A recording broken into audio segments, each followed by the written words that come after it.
Our main target group is indigenous people, but our loans go to anybody who has an entrepreneurial spirit and just doesn't have the collateral and the assets to be able to access that formal lending. So probably at the moment about 90% would be indigenous people, and we have about 117 of those clients at the moment, and they're performing very well. I can think of Brad, for example. He's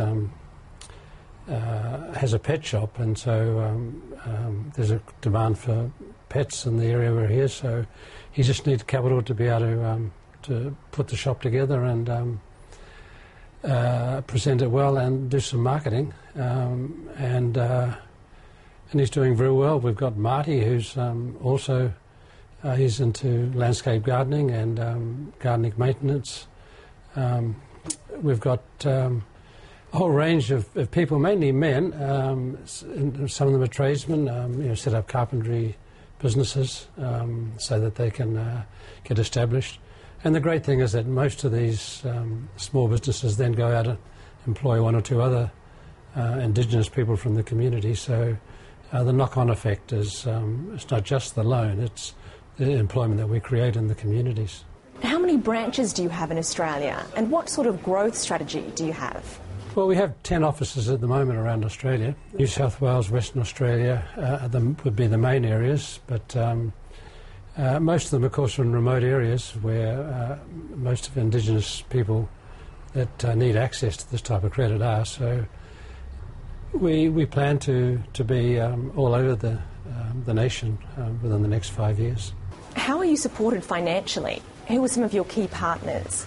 Mainly comes from individuals, philanthropists, but we also have an alliance, a strategic partnership with Westpac, who have given a line of credit, and our clients can actually borrow from Westpac, but the board of directors of Many Rivers guarantees the loans with Westpac.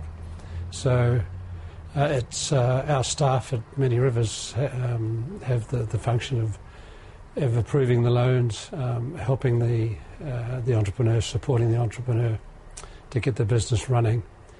But then we also have strategic alliances also with Mission Australia, who have been great support for what we do. And in addition to that, we have Commonwealth Government, we have Western Australian Government, and then we have a whole raft of mining companies that have got behind us. Fortescue Metals, Atlas, Woodside, Rio Tinto, BHP, all of the major Pacific mining, they've all got behind us in supporting the programs, particularly to get started in areas around where the resources mining is happening. How do you measure the success of the loans you provide to these aspiring entrepreneurs? Is there a set of criteria that has to be followed? The ability to repay the loan, the potential to employ other people, the growth of the business, the person need a repeat loan.